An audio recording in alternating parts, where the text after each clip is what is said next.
مع أمي كان أحسن ما أشوف يعني العذاب هذا والمر هذا.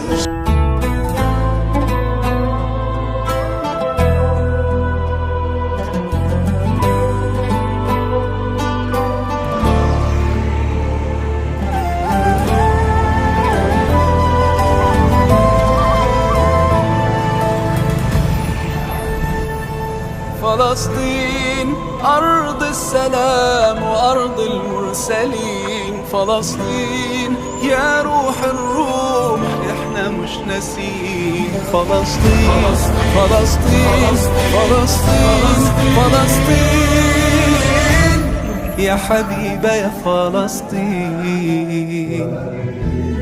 يا بلاد الدين بالمسك ترابك متحني وزهر الياسمين. شعبك على وعده مستني بكرة حنعود نكسر الجيود نرسم وطننا له حدود. لو هدموا بيوت شمس الحرية تدفينا نتحدى الموت حالفين نرجع أراضينا مهما تدمرها بكرة نعمرها وبعون الله لنحررها. فلسطين أرض السلام وأرض المرسلين. فلسطين يا روح الروح إحنا مش ناسين. فلسطين طال فراق بكرة إلك راجعين. فلسطين عز وكرامة وشعب مهينين. فلسطين فلسطين فلسطين فلسطين يا حبيبة يا فلسطين.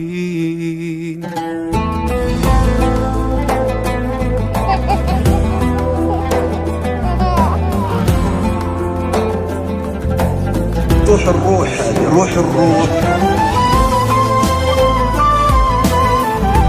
والثمن باهظ جدا جدا جدا. فحمزة يعني كان كلي وليس بضعة مني، كان نفسي وروحي. روحك موجوعة وبتنزف صبارة محتسبة. شعبك بسمود وحالف لك راجع من الغربة.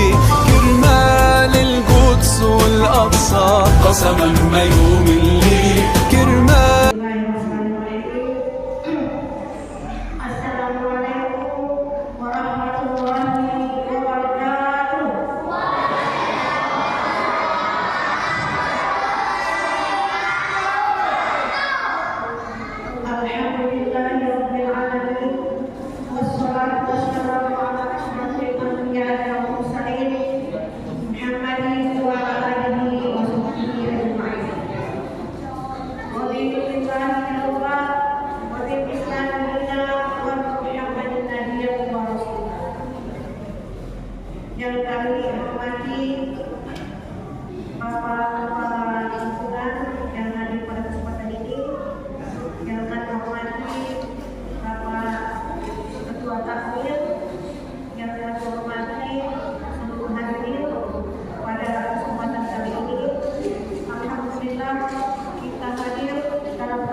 kebangkitan dari Rasulullah SAW. Kenapa dikatakan demikian? Karena setelah 10 tahun berdakwah di Mekah dan pada tahun 10, yaitu para beliau yang dia cintai, Siti Khadijah istri beliau yang sangat dicintainya berpulang ke Rasulullah. Setelah sekian tahun mendampingi Rasulullah SAW berdakwah di Mekah, dan setelah itu maka Allah mengangkat derajat beliau dengan peristiwa Isra dan Mi'raj ini, yang merupakan titik balik dari kebangkitan dalam Rasulullah. Karena setelah Isra dan Mi'raj ini, Rasulullah akhirnya berhijrah ke Madinah. Isra adalah perjalanan Rasulullah SAW dari mana? Bapak Ibu? Isra. Perjalanan dari Masjidil Haram ke Masjidil Aqsa. Masjidil Aqsa yang saat ini sedang diperebutkan oleh Israel, Zionis Israel, dan umat Islam sedang berjuang untuk mempertahankan Baitul Aqsa, Masjidil Aqsa atau Baitul Maqdis.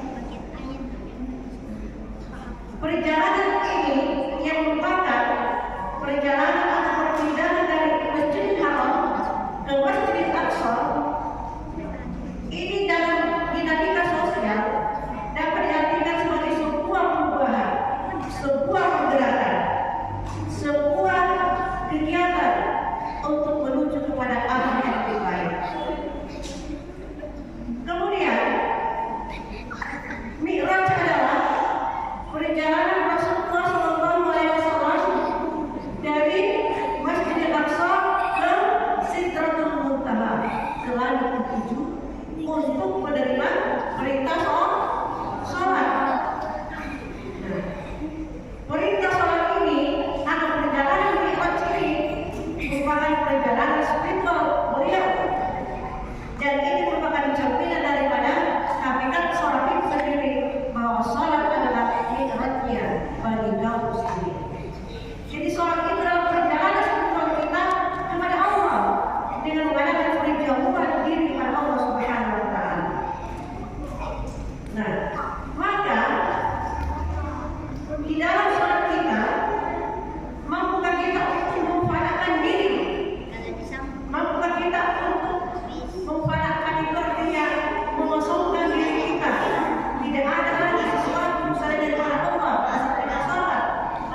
Dan selanjutnya pada konteks nilai sosial, apa kita juga mampu memfanakan diri kita, bahwa segala aktivitas kita, segala sesuatu yang kita lakukan ini hanyalah dalam rangka mencari keridhaan Allah Subhanahu wa Ta'ala.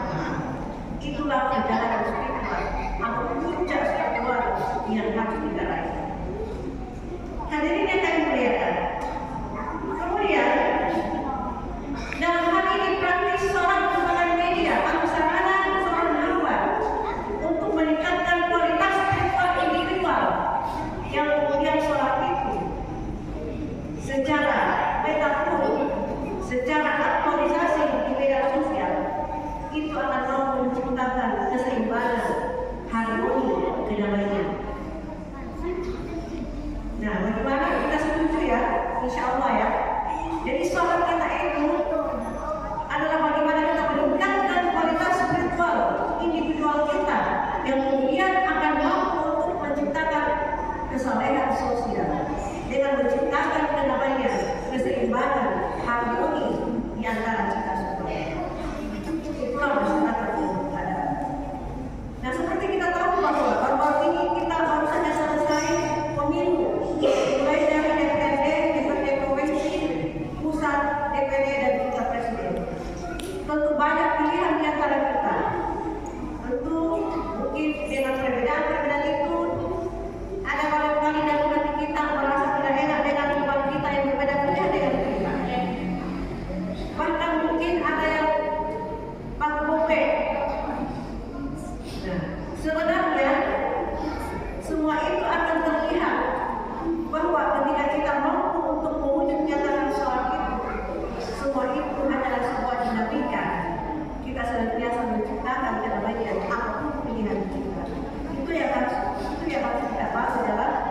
masyarakat.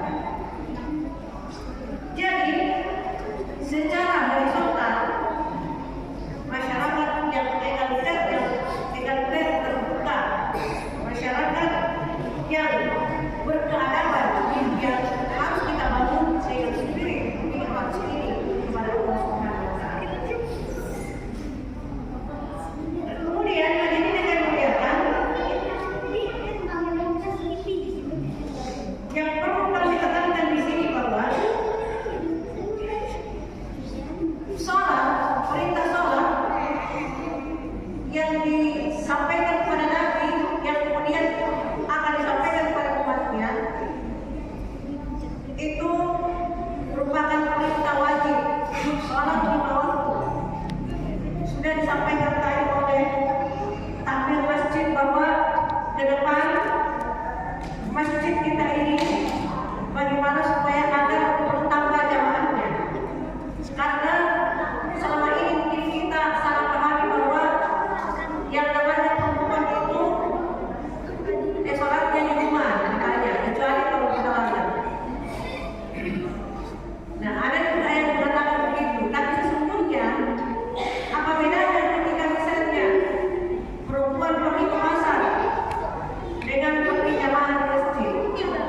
Katanya tidak perlu berjamaah di masjid, sementara kita pergi keluar ke pasar, keluar ke tempat kerja kita, keluar ke mana yang kita tuju. Sementara kita berpandangan bahwa berjamaah di masjid tidak wajib atau cukuplah perempuan itu sholatnya di rumah.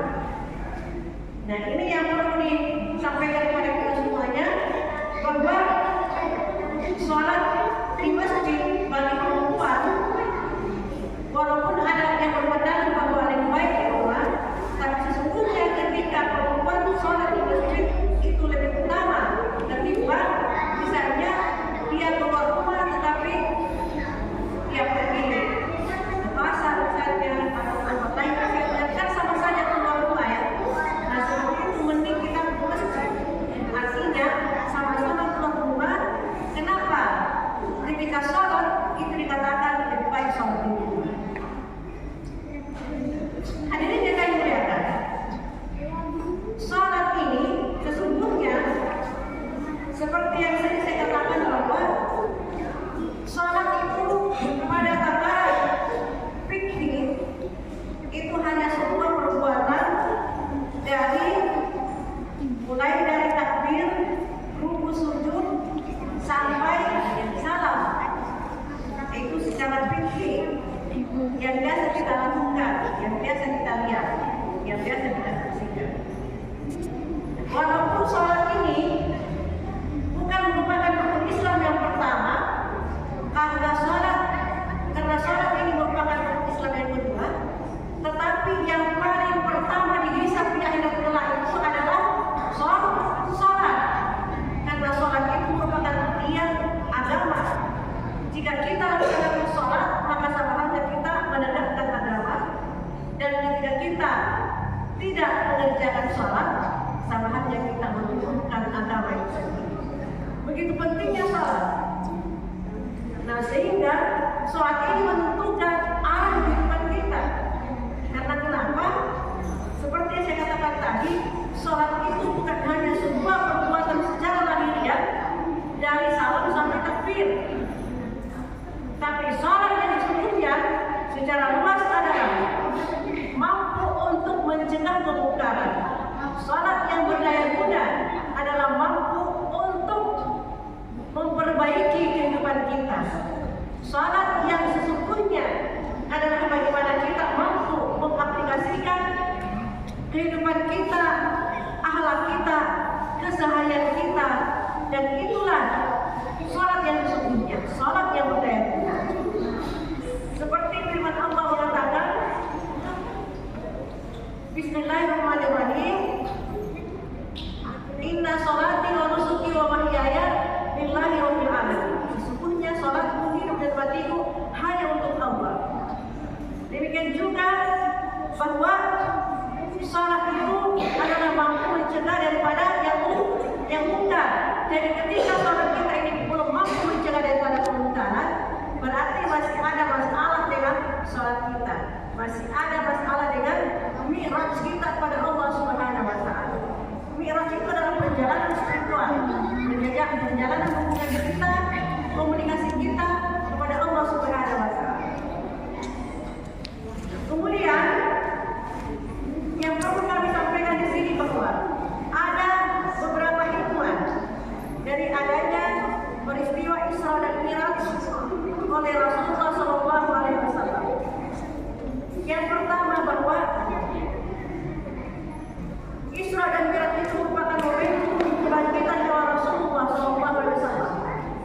mari kita lihat sejarah dalam Rasulullah ketika berhijrah ke Madinah. Merupakan tonggak awal untuk membentuk sebuah komunitas masyarakat. Jadi untuk membentuk sebuah komunitas masyarakat agar kita mampu mengadakan sebuah perubahan sosial ke arah yang baik, maka kita harus memperbaiki terlebih dahulu sholat kita. Nah, makanya kita ada mi'raj. Mi'raj itu adalah sholat itu adalah mi'rajnya kaum muslimin. Kita lihat ketika Rasulullah SAW berhijrah ke Madinah, yang pertama dia bangun, ada 3 yang pertama dia lakukan. Yang pertama adalah mempersaudarakan antara kaum muhajirin dan kaum ansar. Mempersaudarakan seluruh kelompok-kelompok yang ada di Madinah saat itu. Nah, kemudian yang kedua yaitu mendirikan masjid, tempat sujud. Itu yang kedua, karena masjid merupakan hal yang sangat vital dalam sebuah komunitas masyarakat. Di zaman Rasulullah, masjid merupakan memiliki fungsi sosial politik. Semua kegiatan-kegiatan sosial, semua keputusan-keputusan politik itu bermula dari masjid. Saat itu ya, karena Nabi di samping sebagai pembawa risalah, beliau juga adalah seorang panglima perang. Beliau adalah seorang kepala negara. Kemudian yang ketiga, Rasulullah mengadakan perjanjian atau piagam Madinah. Artinya seluruh elemen masyarakat Madinah saat itu bangun dari berbagai golongan, baik agama, suku, ras, bahasa, semua terikat dalam sebuah perjanjian yang namanya Piagam Madinah untuk mempertahankan masyarakat Madinah. Nah, disitulah akhirnya sekarang ada yang namanya masyarakat Madani. Masyarakat Madani itu adalah semua elemen masyarakat berpartisipasi dalam pembangunan. Dan sejatinya pemerintah itu adalah memberdayakan, menjadikan stakeholder yang ada dalam masyarakat apapun latar belakangnya sebagai partisan dalam pembangunan, sehingga terciptalah yang namanya masyarakat Madani seperti yang pernah terjadi di zaman Rasulullah SAW. Nah itu, jadi di Surat Mi'raj itu adalah tonggak sejarah untuk membangun komunitas yang setelah itu dipersiapkan untuk membangun sebuah komunitas masyarakat Madinah yang menjadi prototipe untuk kita jadikan sebagai contoh membangun masyarakat yang beradab. Jadi masyarakat di dalam itu tidak ada perbedaan, semua bersamaan, semua berjalan dengan porsinya secara adil. Demikian juga di dalam komunitas masyarakat kita saat ini, siapapun yang menang, mari kita dukung, dan yang kalah, mari kita lawan. Harusnya seperti itu. Nah, itulah masyarakat yang beradab. Nah, sehingga sama-sama kita merasa memiliki negara ini, merasa memiliki pembangunan ini. Kemudian yang kedua adalah peristiwa Haji Wada.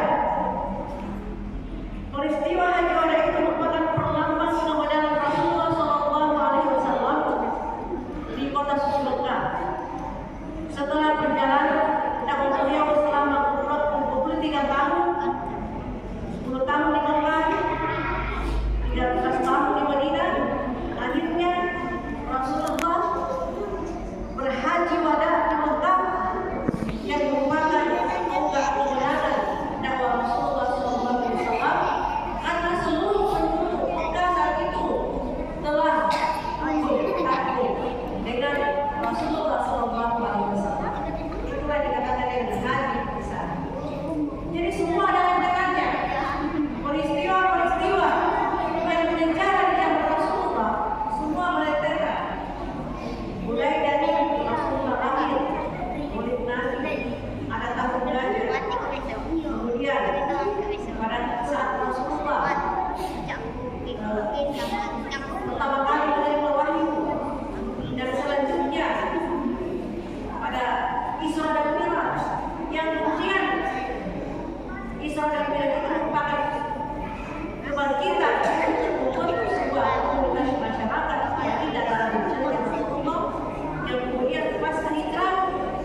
maklum oleh karena donasi-donasi yang ada dari masjid. Kita lihat barangkali jutaan, ratusan juta donasi, donatur. Tapi tersimpan begitu saja. Sementara jamaah kita mungkin ada yang kelaparan, jamaah kita ada yang tidak memiliki pemberdayaan secara ekonomi. Nah itu yang perlu kita bangun. Jadi masjid yang berdaya guna adalah mampu memberdayakan jamaahnya menjadi jamaah yang atau masyarakat yang memiliki kemapanan secara ekonomi. Nah kemudian kebetulan juga di sini adalah poros jalan. Tentu banyak yang singgah sholat. Nah, saya sedikit menceritakan Masjid Al-Falah di Sragen yang sedang viral saat ini. Jadi di masjid itu semua pengunjung yang lewat itu disediakan tempat menginap gratis. Ada namanya hotel kapsul. Dia sediakan secara gratis. Mau istirahat sejenak, menginap sejenak, rehat sejenak, itu dipersilakan. Takminnya itu menyediakan tempat tidur langsung 5 buah. Diberikan makanan gratis siapapun yang datang. Ini sekedar contoh. Tapi kalau kita menuju ke sana apa salahnya? Bisa menjadi masjid yang luar biasa, memberikan pemberdayaan. Awalnya mungkin kita pikir dari mana dananya itu, bagaimana caranya kita meladeni. Setiap hari kita berikan makanan, bahkan sampai 100-an paket, 200-an paket tersedia makanan gratis setiap hari. Bagaimana meladeni orang yang menginap? Bagaimana membersihkan lingkungan ini? Tentu itu adalah manajemen daripada pengurus masjid dan juga masyarakat atau pemerintah setempat. Kemudian coba dibayangkan ketika belum ada program seperti itu, dana yang masuk di masjid tersebut sekitar 12 juta, 16 juta setiap bulan. Setelah ada program seperti yang saya katakan tadi, itu sudah melebihi dari 100 juta setiap bulan. Impak sedekah dari jamaah, dari donatur, dari yang mampir, dari siapapun. Nah berarti memang kita harus menggali lagi kalau ini. Nah sehingga kita akhirnya bisa berulang secara besar. Nah ini barangkali yang contoh yang harus dilakukan. Bahkan prinsipnya adalah dana masuk itu adalah 0 rupiah. Maksudnya diberdayakan kegiatan-kegiatan khususnya untuk pembinaan dan untuk pemberdayaan. Ini hanya sedikit contoh dalam mudah-mudahan masjid kita ini salah satu masjid yang bisa memulai program seperti ini sehingga kita sudah mampu untuk memaknai mi'raj bahwa kita mi'raj itu baik secara spiritual, bagaimana perjalanan puncak kita kepada Allah, tapi bagaimana kita juga mampu melakukan sebuah perubahan pada dimensi sosial yang mampu memberikan pemberdayaan kepada masyarakat, yang mampu berdaya, yang mampu memberikan kemaslahatan, kebaikan kepada masyarakat. Itu yang paling utama dan hikmah